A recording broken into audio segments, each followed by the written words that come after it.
अस्सलाम वालेकुम, मैं हूं अब्सा कोमल। तहरीक इंसाफ की हुकूमत जब भेजी गई और उसके बाद नई हुकूमत आई, फिर फैसले करने पड़े और मुश्किल फैसले भी करने पड़े, लेकिन उसमें कुछ ताख़ीर भी हुई।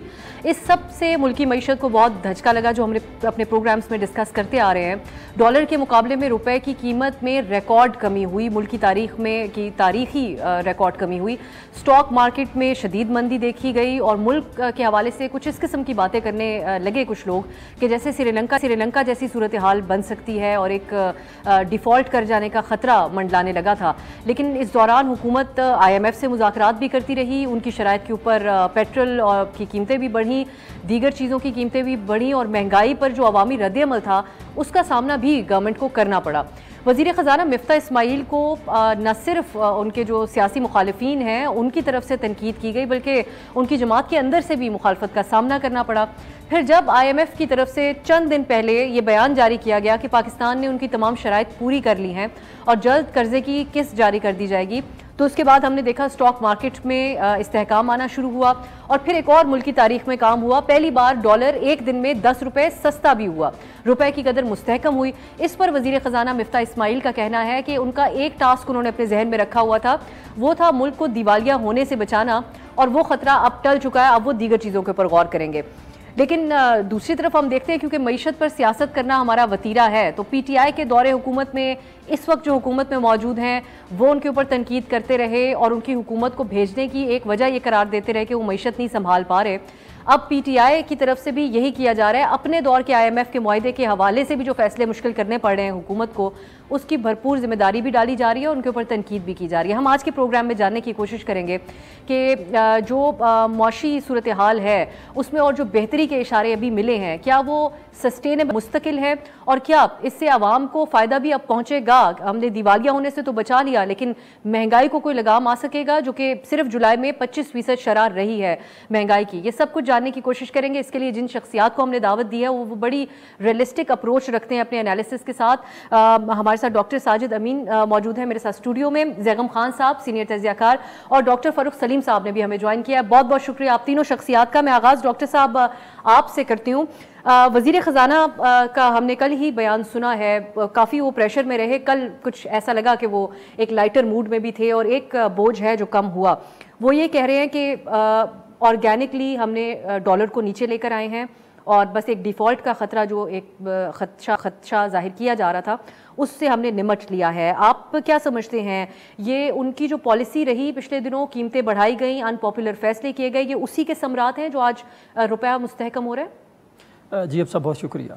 मेरा ख्याल एक चीज़ जैसे आपने भी कहा कि एक जो अप्रिसिएशन है मिफ्ता इस्माइल साहब को या इस हुकूमत को जो हमें देना पड़ेगी कि जब आए थे तो बड़े नामुसाइद किस्म के हालात थे, वहाँ पे पॉपुलर डिसीजंस ज़्यादा इजी थे, अनपॉपुलर डिसीजंस को लेना बड़ा मुश्किल काम था। तो मिफ्ता इस्माइल साहब और उनकी टीम ने वहाँ बहुत टफ डिसीजंस लिए। पेट्रोल की प्राइसेस को एक दिन में एक हफ्ते में 60-60 रुपये बढ़ाया है उसमें, तो वो मुझे लगता है एक बड़ा एक टर्निंग पॉइंट था, क्योंकि पाकिस्तान की इकानमी के लिए आप अगर आज भी देखें तो रुपये के ऊपर जो सबसे बड़ा एक पॉजिटिव न्यूज़ आई है वो ये है कि जब IMF ने अनाउंस किया है परसों कि हमारा जो प्रोग्राम की तमाम शराइत जो है वो मुकम्मल हो गई हैं और अगस्त के एंड तक शायद हम जो है वो ट्रांच वगैरह जो है वो रिलीज़ कर रहे होंगे, एक आज जो छोटी मोटी चीज़ रहती है उसमें, तो इससे आपको अंदाज़ा होता है कि IMF का प्रोग्राम कितना अहम था उसको रिटेन करना।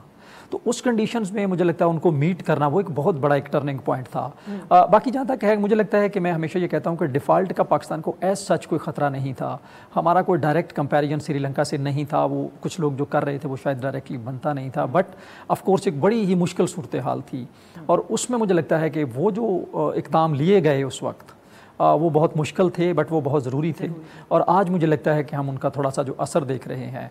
ओवरऑल अगर जो कल का एक बड़ा तेज़ी से राइज़ है रुपए में, उसमें मुझे लगता है 3-4 मेजर फैक्टर्स हैं जो हैं। एक तो यह है कि हमारे इकोनॉमिक फंडामेंटल्स भी थोड़े बेहतर हुए हैं। वो जो गवर्नमेंट ने इंपोर्ट्स पे बैन लगाया था उसकी वजह से हमारा जो इंपोर्ट बिल है वो 3 बिलियन का डिफरेंस है, जून और जुलाई में है। कोई तकरीबन 7.88 बिलियन था हमारा जून में और जुलाई में वो कुछ 4.86 बिलियन के करीब रह गया। तो हमारा जो इंपोर्ट प्रेशर है वो कम हुआ है। ऑयल प्राइसेस थोड़ी कम हुई हैं, उसके ऊपर आया है उसमें। लेकिन उसके साथ साथ मुझे लगता है वो जो एक अनसर्टेनिटी थी कि IMF का प्रोग्राम आएगा या नहीं आएगा, जिसकी वजह से एक पैनिक बाइंग हो रही थी डॉलर की, एक स्पेकुलेशन हो रही थी बहुत ज़्यादा। वो जब IMF की तरफ से क्लैरिटी आई है कि हम प्रोग्राम जो है वो ऑन ट्रैक है। तो उसकी वजह से मुझे लगता है कि वो लोग जिन्होंने डॉलर्स को रोका हुआ था, चाहे वो एक्सपोर्टर्स थे, चाहे वो पैनिक बायर थे, उनको लगा कि IMF के आने के बाद जो है वो रुपए की जो वैल्यू है वो बढ़ेगी और डॉलर की कम होगी। तो उससे मुझे लगता है, जैसे हम सुन भी रहे हैं, जो मलक बोस्तान साहब भी ये कह रहे हैं कि कल सेलर तो थे, बायर नहीं था। उसकी यही थी कि जो लोग फर्दर एक्सपेक्ट कर रहे हैं रुपए को बढ़ने में या डॉलर को डिक्लाइन होने से, जिसकी वजह से ये एक प्रेशर आया है। तो मुझे लगता है ये तीनों चारों चीज़ों में, बट उसमें आपका सवाल जो था वो यही था कि जो टर्निंग पॉइंट था कि उस वक्त उन इकदामात को लेना जब बहुत मुश्किल था, वो आई थिंक बड़ा एक मेजर उसमें स्टेप यही वजह बनी। तो फ़ारूक सलीम साहब, आपके ख्याल में बुनियादी वजह IMF की तरफ से ये अनाउंस कर देना क्लैरिटी के साथ कि पाकिस्तान ने तमाम शराइत पूरी कर ली हैं, या कुछ दीगर भी वजूहात इसके अंदर रही हैं, जैसा कि खुद मिफ्ता इस्माइल साहब कहते हैं कि इम्पोर्ट्स को रोकना हमारे लिए एक बड़ी वजह, इसको भी वो करार देते हैं। आप क्या समझते हैं? मैं ये समझता हूँ कि जो माशी इशारे पिछले चंद महीनों में हमें नजर आ रहे थे, बड़ी तेजी से गिरता हुआ रुपया और बड़ी तेजी से जो स्टॉक मार्केट भी गिर रही थी, इसके पीछे शायद माशी इशारे तो काफी सारे हैं, लेकिन जो सियासी अफरा तफरी थी, मैं समझता हूँ उसका एक बहुत बड़ा रोल। मुल्की सियासत में जो कुछ हो रहा था, उसका एक बहुत बड़ा इम्पैक्ट जो है वो मुल्की मईशत के ऊपर आ रहा था और हमें बड़े वादे तौर पे नजर आ रहा था। देखिए, 2 या 3 चीजें हुई हैं पिछले 3 या 4 दिनों के अंदर। एक तो इलेक्शन कमीशन ऑफ पाकिस्तान का फैसला आता है अगस्त की 1 तारीख को शायद, और उसके बाद अब फौरन आपने देखा कि स्टॉक मार्केट जो है वो इम्प्रूव होना शुरू हो गई थी। 300-400 पॉइंट फौरन उसने गेन किया, रुपया गेन का मजबूत होना शुरू हो गया था डॉलर के सामने। पिछले 3 दिनों से मुसलसल मजबूत होता चला जा रहा है। किसी दिन 4-5 रुपए, किसी दिन 10 रुपए, किसी दिन फिर उससे भी ज्यादा। तो एक तो मैं समझता हूँ कि सियासी तब्दीली, खास तौर पे इलेक्शन कमीशन के फैसले के नतीजे में जो हमारी इन्वेस्टर कम्युनिटी है, जो सरमायादार बरादरी है, उसने सोचना शुरू कर दिया कि इंतशार की जो कैपेसिटी है PTI के अंदर, शायद उसके पर काटे जा रहे हैं। जो हमने माशी हालात होते हुए देखे PTI के इंतशार फैलाने की कैपेसिटी के नतीजे में, वो उसमें कोई कमी नजर आने लगी सरमायाकार बरादरी को, जो कि इन्वेस्टर कम्युनिटी है। फिर आप देखिए कि साथ ही साथ जो माशी इशारे हैं इंपोर्ट के हवाले से, जिसका जिक्र किया गया पहले, उनका इम्पैक्ट भी हमने देखा कि वो अगस्त के पहले हफ्ते में कुछ पॉजिटिव फिगर्स आई, लेकिन ये सिर्फ माशी जो फिगर्स हैं उसके नतीजे में हम बेहतरी नहीं देख रहे हैं। मैं समझ रहा हूँ कि जो फैसले आ रहे हैं, जो मुल्क में सियासत अब चल रही है, और महसूस ये किया जा रहा है कि शायद PTI की खास तौर पे जो इंतशार फैलाने की कैपेसिटी है वो कम हो रही है, और शायद इलेक्शन कमीशन के फैसले के नतीजे में वो कम हो रही है, और इसके नतीजे में जो सेंटिमेंट है बिजनेस के, वो इम्प्रूव हो रहे हैं। इसमें ज़्यादा आपने फ़ारूक साहब अपनी गुफ्तगू में सियासी साइड को वजूहात समझा है इसमें, तो जैगम साहब, लेकिन दूसरी साइड भी है। PTI ये कहती है, और आज भी इस किस्म के बयानात उनके आ रहे हैं, कि हमारी हुकूमत जिस वक्त भेजी उस वक्त आप देखिए कि डॉलर की कीमत क्या थी, और उस वक्त जो अदम इस्तेहकाम हुआ वो इनके कंट्रोल में नहीं रहा। हमने IMF का मुआहदा किया था, हम मैनेज कर लेते आगे। शौकत तरीन साहब भी इसी किस्म की बात कर रहे हैं। गवर्नमेंट ये पोजीशन अलबत्ता अपना रही है कैटेगोरिकली कि ये जो इलेक्शन कमीशन ऑफ पाकिस्तान का फैसला आया उसके बाद आप समझते हैं कि मुल्की सियासत एक बड़ी वजह है, या फिर वही IMF की तरफ से कहना और एक ओवरऑल आउटलुक मुस्तहकम नजर आना वजूहात बनी है इस्तेहकाम आने में? देखिए अफसर साहिबा, अगर PTI ये कहती कि ऐसे बैनुल-अक़वामी हालात हो गए थे जिसकी वजह से वो कुछ मसाइल को कंट्रोल नहीं कर सके, तो शायद उनकी बात में वज़न होता और मैं मान लेता। मिसाल के तौर पर जो आखिरी पिछला साल था जिसमें 10 माह से ज़्यादा PTI रही हुकूमत में, उसमें हमारा ट्रेड डेफिसिट जो था वो $50 बिलियन पे चला गया, जो गुज़श्ता साल से तकरीबन 57% ज़्यादा था। बहुत बड़ा ट्रेड डेफिसिट था।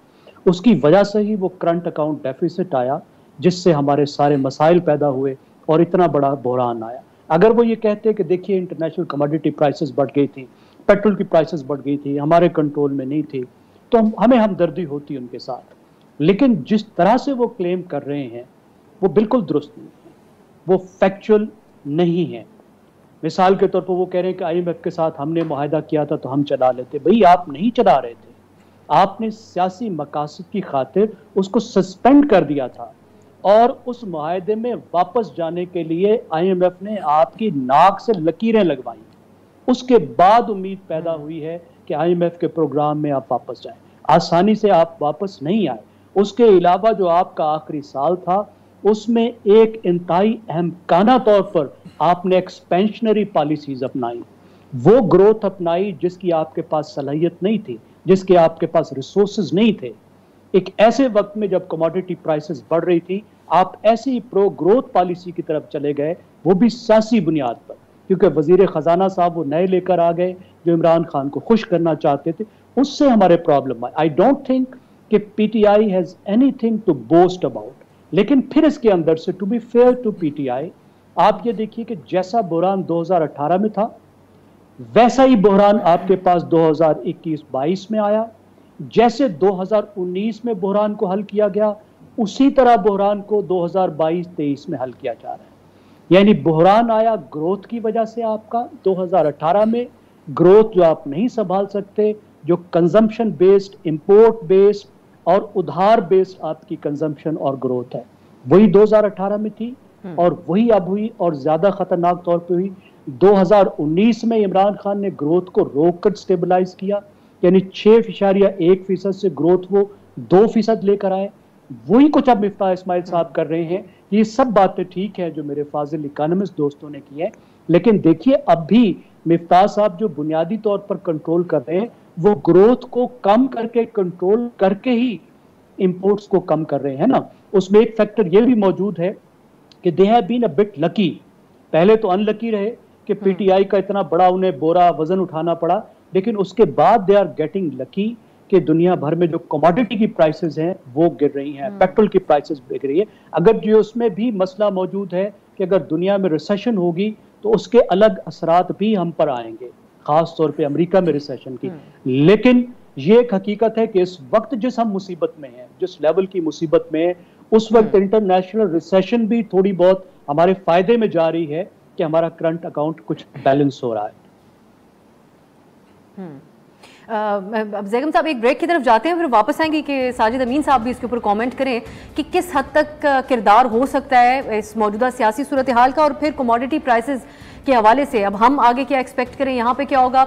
और मेनली हम ये जो हमारे नाजरीन भी आज जानना चाहते होंगे कि IMF की ऐलानात हो रहे हैं, रुपया मुस्तहकम हो रहा है, लेकिन उनकी जेब के ऊपर जो बोझ पड़ रहा है वो कब कम होगा। एक ब्रेक के बाद।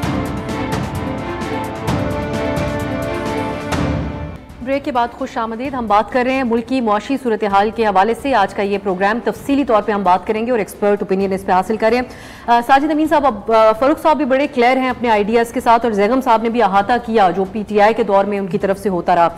एक तो ये बताइएगा कि आपकी नज़र में, क्योंकि आपने इसकी पोलिटिकल साइड के ऊपर कॉमेंट्स नहीं किया था, वो किस हद तक अहम होता है, और दूसरा ये जो मुआहदा करना IMF के साथ, ये कितना मुश्किल मरहला था, क्योंकि एक बैक एंड फोर्थ चलती रही। एक वाज़ेह बयान वजारत ख़जाना की तरफ से भी नहीं दिया जा रहा था अनलेस जब तक IMF की तरफ से अनाउंसमेंट नहीं सामने आई।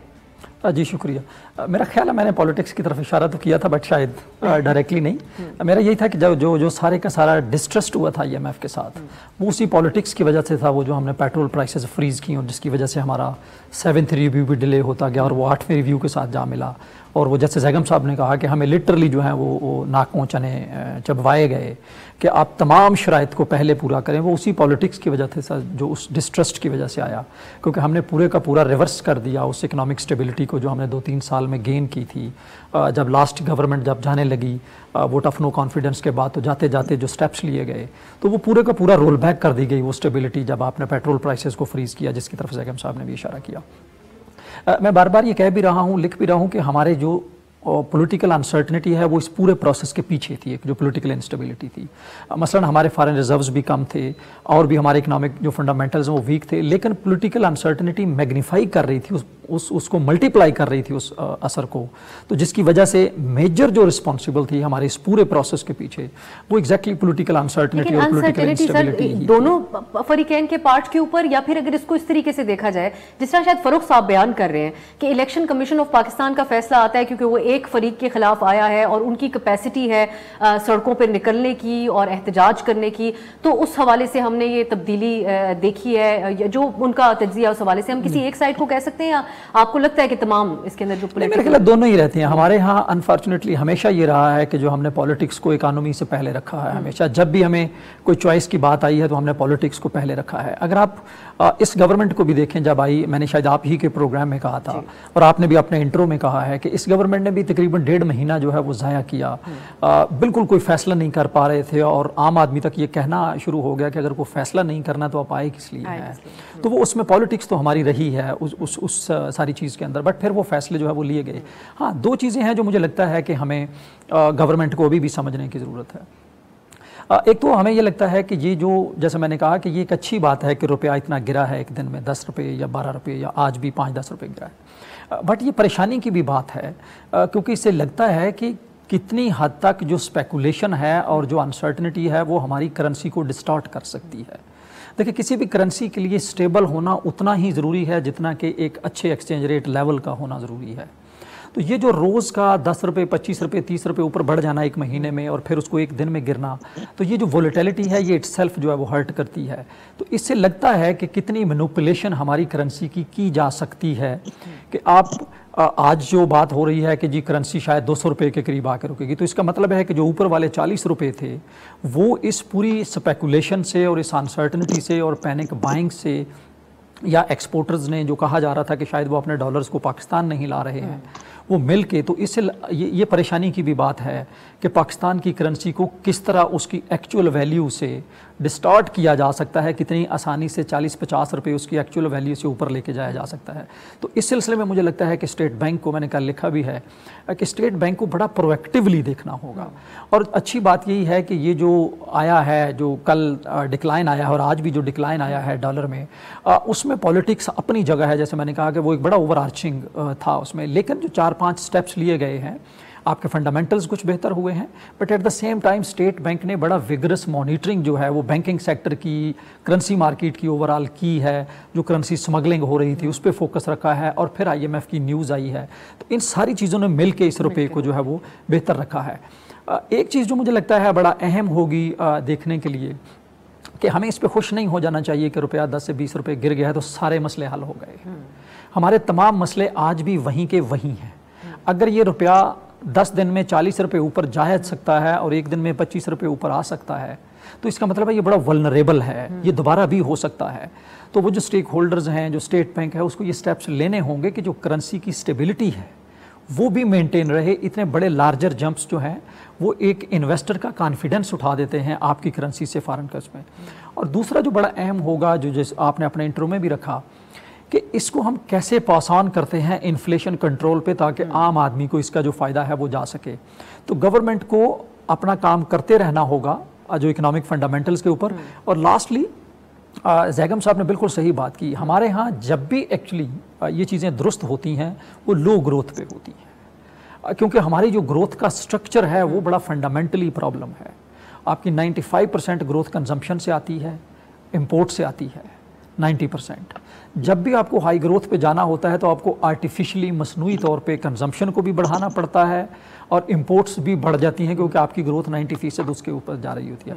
तो पाकिस्तान को या इस गवर्नमेंट को भी ग्रेजुअली इन स्टेप्स की तरफ जाना होगा कि हम हाई ग्रोथ के ऊपर अपने करंट अकाउंट डेफिसिट्स को मैनेज कर सकें, तभी जाके आम आदमी का जो मेयारे ज़िंदगी है वो हम बेहतर कर पाएंगे।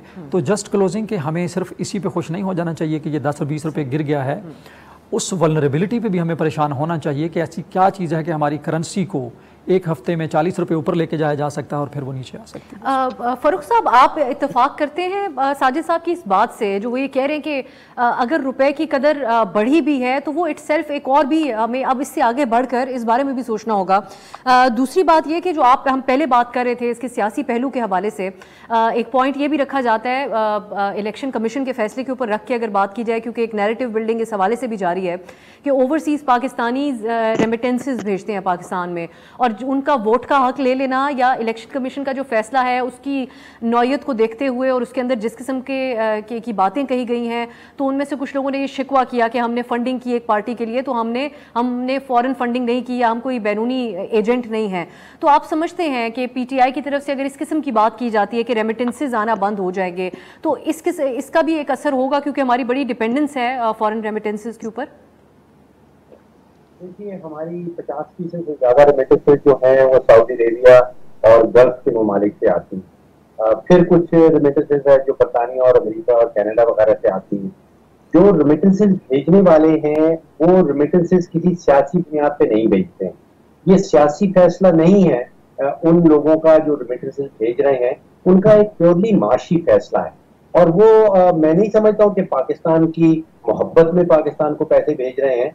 वो अपने जो उनके फैमिलीज यहाँ रहते हैं, उनके खानदान यहाँ रहते हैं, उनकी मोहब्बत में ये पैसा आता है। तो this is not an economic decision on their part. वो वहां बैठ के कोई सियासी या माशी this is an economic decision on their part. वो कोई सियासी फैसला नहीं करते हैं वहां बैठ के कि किसकी हुकूमत है पाकिस्तान में, हम पैसे भेजें या ना भेजें। ये माशी फैसला है और वो अपनी फैमिलीज की बेहतरी के लिए भेजते हैं। अच्छा, दूसरी चीज ये है कि अगर आप देखिए कि 11 अप्रैल जिस दिन मियां मोहम्मद शहबाज शरीफ ने हल्फ उठाया वजारत उज़्मा का, उस दिन की अगर आप 3 हकाइक सामने रखें तो पहली हकीकत तो ये है कि उस वक्त स्टेट बैंक के पास कोई 10.4 अरब डॉलर पड़े थे, यानी कि 5 या 6 हफ्ते से ज्यादा की इंपोर्ट के पैसे पाकिस्तान के खजाने में नहीं थे। आप अंदाजा कीजिए कि 22 करोड़ पाकिस्तानियों का ये मुल्क और हमारे पास 5-6 हफ्ते से ज्यादा के इंपोर्ट के पैसे नहीं थे। फिर अभी जिक्र किया गया जो 50 बिलियन डॉलर का जो तजारती खसारा आ रहा था, वो पाकिस्तान की 74-75 साल माशी तारीख में पहले कभी नहीं देखा गया। फिर जो बजट का खसारा था तकरीबन 6000 अरब का, वो भी पाकिस्तान की माशी तारीख में पहले कभी नहीं देखा गया। तो माशी हालात जो हैं, जिस दिन मियां मोहम्मद शहबाज शरीफ ने हल्फ उठाया है, उसके दिन के बाद बड़े ही नाजुक थे। अब पिछले कोई 2 हफ्तों के अंदर 3 इंटरनेशनल एजेंसीज हैं जो रेटिंग एजेंसीज कहलाती हैं। उसमें मूडीज है, S&P 500 S&P है और फिच है। मैंने तीनों की रिपोर्ट जो है वो डिटेल्स में देखी है। उनमें बार बार एक रिपोर्ट में तो कोई 11 मरतबा पॉलिटिकल रिस्क का जिक्र किया गया है। तीनों रिपोर्ट्स के अंदर पॉलिटिकल रिस्क को बार बार कहा गया है कि और इस वक्त पाकिस्तान में तीनों रेटिंग कंपनीज का तजिया और उनका ख्याल ये था कि जो बेशतर रिस्क हैं वो पॉलिटिकल है। इकोनॉमिक रिस्क का जरूर जिक्र किया गया, लेकिन बेशुमार बार पॉलिटिकल रिस्क और पॉलिटिकल रिस्क की बात की गई। तो मेरा ख्याल है कि पॉलिटिकल रिस्क को डिस्काउंट हम नहीं कर सकते। जो सियासी गैर यकीनी, जो सियासी इंतशार, जो सियासी अफरा तफरी और इन तीनों का जो असर हो सकता है मईशत के ऊपर, वो न सिर्फ पाकिस्तान के अंदर बल्कि दुनिया भर की जो इन्वेस्टमेंट कम्युनिटी है और जो रेटिंग एजेंसीज हैं वो उसको बड़ी इंपॉर्टेंस देती हैं। बिल्कुल। अब ये और बिल्कुल फरूख साहब आपने सही दुरुस्त निशानदेही की, लेकिन एक ब्रेक है वापस आके कुछ मामलात ऐसे हैं जिसमें गवर्नर स्टेट बैंक को तैनात करना, ये एक तो बात हो रही है मुखालिफिन की पॉलिटिक्स की, वो उनकी पार्टी की इंटरनल पॉलिटिक्स की नज़र होता हुआ नजर आ रहा है, क्योंकि अभी तक नहीं हो सकी है अपॉइंटमेंट। तो इसके ऊपर भी बात करते हैं। जैगम साहब का कॉमेंट एक ब्रेक के बाद। ब्रेक के बाद खुश आमदीद। हम बात करें मुल्की मईशत के हवाले से, और क्या जो कुछ बेहतरी आई है वो सस्टेनेबल है और आवाम तक उसके असरात कैसे और कब तक मुंतकिल हो सकेंगे। जैगम साहब, बात तो हो रही है पॉलिटिक्स के हवाले से और सियासी अदम इस्तेहकाम से। फारूक साहब ने ब्रेक से पहले कहा, उसके इशारे पहले से दिए जा रहे थे कि ये नताइज उसी के हैं, लेकिन हम ये भी देख रहे हैं कि पहले मिफ्ता इस्माइल साहब पे उनकी अपनी जमात की तरफ से बड़ी तनकीद होती रही, बड़ी इनडायरेक्टली इसहाक डार साहब बात करते रहे और डायरेक्टली भी करने लगे जब IMF के साथ डील हो रही थी। लेकिन अभी जो उसके असरात ये नजर आ रहे हैं कि गवर्नर स्टेट बैंक अभी तक जो है वो तैनात नहीं हो सके। कुछ इतलात ये कहती हैं कि पीपल्स पार्टी किसी शख्स का नाम सामने रखती है, मिफ्ता साहब किसी को रखना चाह रहे हैं और इसहाक डार साहब का एक अपना ओपिनियन है इसके ऊपर। तो आप समझते हैं कि सियासत की नजर इंटरनली भी हो रहे हैं मामलात वजीर खजाना के लिए और मईशत के हवाले से जो फैसले हैं उस पर? बिल्कुल हो रहे हैं, इंटरनली भी हो रहे हैं, हमारे एक्सटर्नल रिलेशंस भी उसकी वजह से हार्म हो रहे हैं। जहाँ तक स्टेट बैंक का ताल्लुक है, ज़ाहिर उसकी भी अपॉइंटमेंट नहीं की गई, अगरचे अक्सर इकोनॉमिस्ट कहते हैं कि इस वक्त जिनके पास चार्ज है वो काफ़ी काबिल आदमी हैं। ये साजिद साहब शायद बेहतर बता सके या फ़रुख सलीम साहब बेहतर बता सके, लेकिन आप साथ के साथ ये भी देखिए कि 3 गवर्नर्स की भी अपॉइंटमेंट नहीं की जा सकी। इस तरह की कोलिशन गवर्नमेंट में ये प्रॉब्लम्स आते हैं। लेकिन जहाँ सियासी अदम इस्तेकाम की बात हो रही है, और फ़रुख सलीम साहब ने बताया कि बैनुल अक़वामी रेटिंग कंपनियाँ किस तरह पाकिस्तान के सियासी इस्तेकाम को अहमियत दे रही हैं, उस पर नज़र रखी हुई हैं, उसमें एक और अहम बात को ज़रूर ऐड कीजिए कि दुनिया भर की जो मार्केट्स हैं वो ये भी देख रही हैं कि क्या पाकिस्तान में कोई एंटी अमेरिकन गवर्नमेंट आने जा रही है। आपको बहुत अच्छी तरह मालूम है कि 9/11 के बाद एंटी अमेरिकन गवर्नमेंट का मार्केट्स के लिए क्या मतलब है। और इस वक्त इमरान खान ने जो अपनी सियासत के लिए एक बयानिया अपनाया है जिसकी कोई बेस ही नहीं है, एक मुकम्मल एंटी अमेरिकन बयानिया, उसका मार्केट्स पर क्या असर पड़ सकता है या क्या असर पड़ रहा है। कल एक और इकोनॉमिस्ट से भी मेरी बात हो रही थी, वो भी ये कह रहे थे कि बैनुल अक़वामी मार्केट्स तो इस बात पे बहुत नज़र रखे हुए हैं और इस बात पे बहुत परेशान है। ये एक नेगेटिव फैक्टर है इमरान खान का, और कि उनकी एंटी अमेरिकनिज्म जो है उसको दुनिया शक की नज़र से देखती है। अगरचे हमारी जो इंटरनल मार्केट है शायद उस फैक्टर को बहुत ज़्यादा अहमियत नहीं दे रही, और ये अनसर्टेनिटी बिल्कुल it looms large on our economy and it will continue to create uncertainty in our economy, कि कोई किसी तरह का आपस में मिल बैठकर ये चीज़ें तय नहीं करते। अगरचे अशराफी अपने मफादात के हद तक वो मुकम्मल तौर पे उन्होंने तय किया है।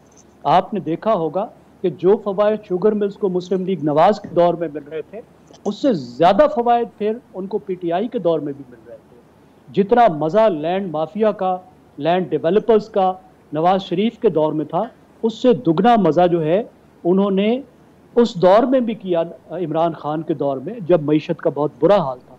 अपने मफादात तो ये जो अशराफिया है और ये जो क्रोनी कैपिटलिस्ट हैं उसके बारे में तो वो सर्टेन है, लेकिन जहाँ तक अवामी मफादात के लिए स्टेप्स लेने की ज़रूरत है, रिफॉर्म्स करने की ज़रूरत है, वो नहीं हो रही। एक फैक्टर, मैं एक इंडिकेटर और ऐड कर देता हूँ जो मेरे दोस्तों ने बहुत अहम इंडिकेटर बताए।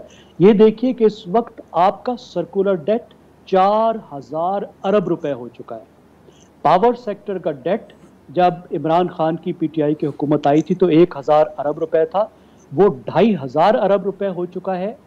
और पेट्रोल और गैस सेक्टर का, जिसमें कोई भी सर्कुलर डेट मेरे ख्याल में तो ज़ीरो था, वो इस वक्त 1500 अरब रुपए हो चुका है।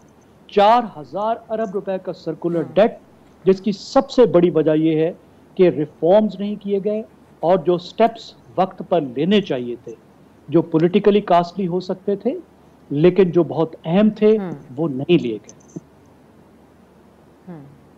अब ये बात साजिद साहब, जो एक तो एंटी अमेरिकन नैरेटिव के बारे में जो बात जैगम साहब कह रहे हैं, इन ग्लोबली इंटरनेशनली आप समझते हैं कि रेटिंग्स को ये मुतासिर करता है। दूसरा, जो हम गवर्नर स्टेट बैंक और गवर्निंग बॉडी की तैनाती के हवाले से जो बात कर रहे थे, उसमें जैगम साहब तो ये बात कह रहे हैं कि एक इत्तेहादी हुकूमत है इस किस्म के, लेकिन जो हमारे सिटिंग प्राइम मिनिस्टर हैं वो मीसाके मईशत की भी बड़ी ख्वाहिश रखते हैं। तो एक ऐसा असूली मामला या एक जो अपॉइंटमेंट करनी ही है, उसके अंदर अगर इस किस्म के इख्तलाफात आते हैं तो आपको कभी मुमकिन भी नजर आता है कि हमारी सियासी जमातें साथ बैठ के कोई मईशत के हवाले से मीसाके मईशत कर सकती हैं? जी एग्जैक्टली, मेरा ख्याल है जब ये गवर्नमेंट आई, शायद जिस दिन प्राइम मिनिस्टर साहब ने हल्फ लिया उसी दिन शायद हमने एक सेमिनार किया, और तो उसमें एक जो बात रखी गई, जो एक होप रखी गई पॉजिटिव, कि तकरीबन तमाम पार्टी सवाए एक पार्टी के सारी की सारी हुकूमत में है। तो जहाँ कोएलिशन के अपने नुकसानात होते हैं वहाँ फ़ायदा भी होता है कि अगर आप वाकई एक चार्टर ऑफ इकोनॉमी की तरफ जाना चाहते हैं तो कम से कम ये जमातें तो आपस में मिल के कर सकती हैं। चलें अगर एक पार्टी नहीं आती on board for the time being, चलें एक अपनी जगह, कम से कम ये तो आ सकती हैं। और उसमें मुझे लगता है जब हम चार्टर, बट ऐसा नहीं हो रहा, हम देख रहे हैं वो डिलेज बहुत सारी चीज़ों पे आ रहे हैं, कुछ अपनी जो कन्फ्लिक्टिंग चॉइसेस हैं या ओपिनियंस हैं, उसमें दो चीज़ें हैं जहां मुझे लगता है कि एक बहुत क्लैरिटी के साथ ये एक स्टार्ट हो सकता है जिसको हम चार्ट ऑफ इकोनॉमी कहते हैं। बहुत सारा मुझे लगता है कि अगर तमाम पार्टीज सिर्फ एक नुक्ते पे इस वक्त वो हो जाएं कि हम IMF के प्रोग्राम के ऊपर सियासत नहीं करेंगे, कोई भी पार्टी चाहे वो गवर्नमेंट में है चाहे वो अपोजिशन में है, अगर सिर्फ एक पॉइंट एजेंडा हो जाए, क्योंकि मुझे नहीं लगता कि हमें को बहुत ज़्यादा एक्सपेक्ट करना चाहिए चार्टर ऑफ इकोनॉमी अपोजिशन और गवर्नमेंट के दरमियान, जब इस हद तक है कि वो एक दूसरे से बात भी नहीं कर रहे हैं। बट एक जो हो सकता है कि हम IMF के ऊपर सियासत नहीं करेंगे, क्योंकि हमने करके देख लिया है कि हमारे साथ क्या हुआ, बड़ी मुश्किल से हम वापस होना शुरू हुए हैं। और अभी भी again I will give a caution कि हम हमारी वापसी अभी उस तरह से शुरू नहीं हुई। रुपये के 20 रुपये सेटल होने से मत समझें कि हमारे सारे मसाइल हल हो गए हैं। हमारे स्ट्रक्चरल मसाइल आज भी वही हैं। हमारी इकानमी स्लो डाउन हो रही है, ग्रोथ कम होगी, आम आदमी की प्रॉब्लम्स बढ़ेंगी, इन्फ्लेशन किसी हद तक कम हो सकता है, थोड़ा सा ईज होगा जो कि एक्सचेंज रेट की वजह से आया है या पेट्रोल प्राइसेस की वजह से। लेकिन उसके अलावा जो कंपोनेंट है इन्फ्लेशन का, जो वो फूड इन्फ्लेशन है या बाकी चीज़ें हैं, वो शायद वहाँ रहेंगी। अगर मार्केट के अंदर फॉर एग्जांपल प्राइसेस अगर पेट्रोल की दोबारा थोड़ी सी हो जाती हैं या गंदम की या फूड आइटम्स की बढ़ जाती हैं तो हमारी प्रॉब्लम्स रहेगी। तो इस सेंस में मुझे लगता है कि इस मौके पे जब एक थोड़ा सा पॉजिटिव सेंटिमेंट है इकानमी के अंदर, तो गवर्नमेंट को कम से कम वो पार्टीज़ जो गवर्नमेंट में हैं उनको इंटरनली ज़रूर इस पे एग्री होना चाहिए कि हमें IMF के प्रोग्राम पे किसी भी तरह की कोई सियासत जो है वो नहीं करनी चाहिए। और सेकेंडली आपका ये है कि जो स्टेट बैंक जो है, मॉनिटरी पॉलिसी किसी भी मुल्क के लिए बड़ी अहम पॉलिसी है। अनफॉर्चुनेटली हमारे यहाँ वो नहीं समझी गई अभी तक। जब से ये गवर्नमेंट आई है, ये एक बड़ी मेजर अपॉइंटमेंट थी जो की जानी चाहिए थी। और मुझे लगता है और हमारी रिक्वेस्ट यही होगी गवर्नमेंट से कि जिस भी बंदे को लेके आना है, जिस पे भी आपका कंसेंसस बनता है, हम स्टेट बैंक जैसे एक इदारे को गवर्नर के बगैर नहीं छोड़ सकते हैं। ख़ासकर जब आप IMF का एक प्रोग्राम इम्प्लीमेंट करने जा रहे हैं जो बहुत टफ कंडीशन से आपने लिया है, और उसको सही मानों में इम्प्लीमेंट करना, क्योंकि इस वक्त जो हमारा आने वाला जो रिवर्सल है इसका, या आप जो आप सवाल कर रही थी ना कि कितना सस्टेनेबल होगा ये जो हमारा एक पॉजिटिव थोड़ा सा गेन है, वो एग्जैक्टली यही होगा कि हम जो रिफॉर्म्स हैं, जो IMF का प्रोग्राम है, कम से कम हम उसको किस बेहतर अंदाज में इम्प्लीमेंट करते हैं, और जो अपोजिशन है वो किस हद तक उसको डिस्टॉर्ट कर पाती है पॉलिटिकल प्रेशर्स के ज़रिए, पॉलिटिकल इंस्टेबिलिटी के ज़रिए, पॉलिटिकल अनसर्टनिटी के ज़रिए। तो गवर्नमेंट को बड़ा मुहतात तरीके से इसको चलना होगा। और जो स्टेट बैंक का गवर्नर है और बाकी भी जो गवर्निंग बॉडीज़ हैं उनको जल्द से जल्द जो है वो किया जाना चाहिए, इसके ऊपर काम करना होगा।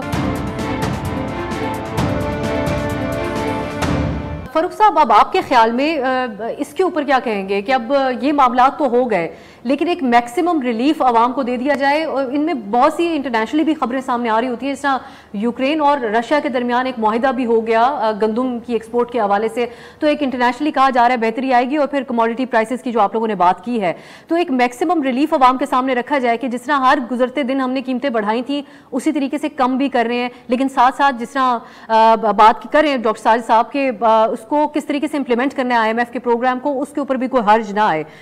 इस हवाले से आप क्या समझते हैं कि आवाम तक एक मैक्सिमम रिलीफ गवर्नमेंट दे उसका क्या तरीका हो? देखिए, पाकिस्तान एक इंपोर्ट डिपेंडेंट कंट्री है। 90 से 95% तेल, पेट्रोल, डीजल हम इंपोर्ट करते हैं, दालें इंपोर्ट हो रही हैं, चाय इंपोर्ट होती है, यहाँ तक कि इस साल तो गंदम और चीनी भी इंपोर्ट हो रही है, पाम ऑयल इंपोर्ट होता है।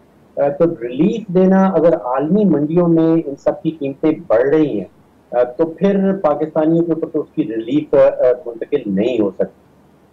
अगर रुपया भी उसके साथ साथ, जैसे हमने देखा कि बहुत तेजी से गिरा, और अगर ये इन चीज़ों की कीमत जो है आलमी मंडियों में वो स्टेबल भी रहती है और हमारा रुपया गिरता है, तो फिर भी किसी किस्म की रिलीफ जो है उसकी तवक्को नहीं रखी जा सकती। आई थिंक ज़ैदम साहब ने जो बात की जो गर्दिशी कर्ज़ात के हवाले से, देखिए ये बात तो क्लियर है कि पाकिस्तान और पाकिस्तान में रहने वालों के लिए अव्वलीन तरजीह जो है वो इस वक्त मईशत होनी चाहिए, और मईशत के लिए जो अव्वलीन तरजीह है वो उसका पावर सेक्टर है। और हमारा पावर सेक्टर जो है वो, जैसे ज़ैदम साहब ने कहा, वो 4000 अरब रुपए का कहीं वहां पे गर्दिशी कर्जा खड़ा हो गया। तो बात आ जाती है इस्लाहात के ऊपर। इस्लाहात कौन लेके आएगा? इस्लाहात के बगैर तो मईशत आगे नहीं बढ़ती, और मईशत आगे नहीं बढ़ती तो मुल्क आगे नहीं बढ़ता। अब ये इस्लाहात क्या पार्लियामेंट लेके आएगी? ये इस्लाहाती पैकेज क्या काबीना लेके आएगी? क्या ये अदलिया की जिम्मेदारी बनती है? अफवाज पाकिस्तान कहते हैं कि वो न्यूट्रल हैं। ये इस्लाहाती कैपेसिटी किसके पास है? काबिलियत किसके पास है? नीयत किसके पास है? ये दिस विल डिटरमिन कि हमारा मुस्तकबिल क्या होगा। या तो हमें सियासत और मईशत को अलग अलग करना होगा। सियासतदान जो है अपनी सियासत करते रहें।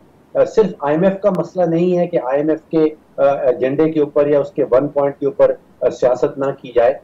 IMF के ऊपर तो इतना बड़ा इन्हिसार करना मैं समझता हूँ कि वैसे ही गलती है। IMF की 75 साल तारीख जो है वो इस चीज़ की गवाह है कि उसकी जिम्मेदारी नहीं है कि किसी मुल्क को या किसी मुल्क की मईशत को सीधे राह पे चलाना, ना ही उसके पास कोई सक्सेस स्टोरी है सच है पिछले 75-80 साल जब से वो IMF बना है। ये जिम्मेदारी हमारी अपनी क़यादत की है, कि मुल्क को सीधा किस तरह करना है, मुल्क की मईशत को सीधे राह पे किस तरह चलाना है।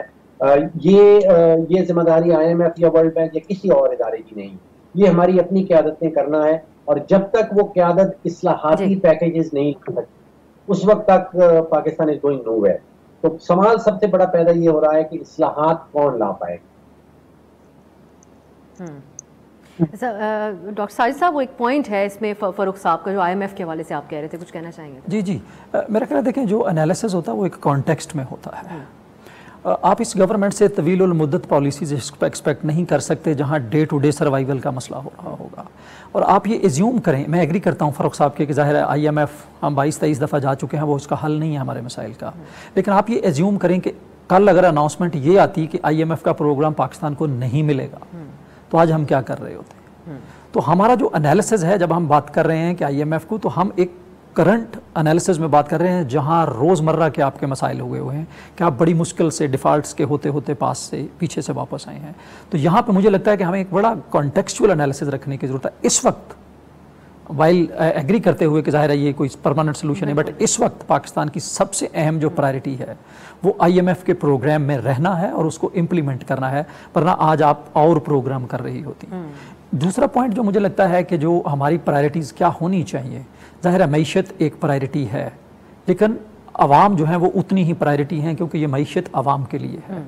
और हम इतना लॉन्ग टर्म इंतज़ार नहीं कर सकते कि 10 साल के बाद आम आदमी को क्या मिलेगा। इस वक्त वो 25% का इन्फ्लेशन और 38% का फूड इन्फ्लेशन ले रहा है। गवर्नमेंट को प्रोग्राम IMF का इम्प्लीमेंट करते हुए टारगेटेड सब्सिडीज़ के ज़रिए आम आदमी को रिलीफ देना होगा, और इसके ऑप्शंस अवेलेबल हैं। जैसे अगर आपकी पेट्रोल प्राइसेस में फॉर एग्जांपल लेट्स अज्यूम करें कि 10 रुपये का आपके पास मार्जिन बनता है, फ़र्ज़ कर लें, ज़्यादा हो सकता है, उसमें ज़रूरी नहीं कि आप 10 रुपये पास कर दें, और ये भी ज़रूरी नहीं है कि आप 10 के 10 अपने पास रख लें सिर्फ इसलिए कि आप मईशत को स्ट्रॉन्ग कर रहे हैं। वो हमेशा जो अनसस्टेनेबल होगी अगर आप आम आदमी के मसाइल में बढ़ाते रहेंगे। तो हमें कहीं ना कहीं वो बैलेंस करना होगा। वो 10 में से हो सकता है 6 हम अपने पास रखें, लेकिन 4 जो हैं वो टारगेटेड सब्सिडीज़ के ज़रिए, सोशल सेफ्टी नेट्स के ज़रिए, बिस्प के ज़रिए, सोशल प्रोटेक्शन के ज़रिए, सस्ता पेट्रोल जैसी स्कीम्स के ज़रिए आम आदमी तक उसके फ़वाइद हमें पहुँचाना होंगे। बिल्कुल सही। मैं चाहती थी इसके ऊपर जैगम साहब का भी पॉइंट, लेकिन अब क्योंकि वक्त खत्म हो गया। बहुत बहुत शुक्रिया आपका डॉक्टर साजिद अमीन साहब, डॉक्टर फ़ारूक सलीम साहब और जैगम खान साहब हमारे साथ थे। मलिक बोस्तान साहब ने इसके ऊपर ये अंदाज़ा है कि उनकी नज़र में डॉलर 180-190 तक आ सकता है। तो हम उम्मीद करते हैं कि हालात मज़ीद बेहतरी की तरफ जाएँ। और जो हमारे पैनलिस्ट ने आज बड़ी अहम बात की कि सबसे अहम होगा हुकूमत के लिए इसको सस्टेन करना, इस किस्म के फ़ैसले करना कि जिसके दूररस असरात नजर आएं और मामलात कुछ बेहतरी की तरफ ही जाएं। आज के लिए नाज़रीन इजाजत दीजिए, खुदा हाफिज।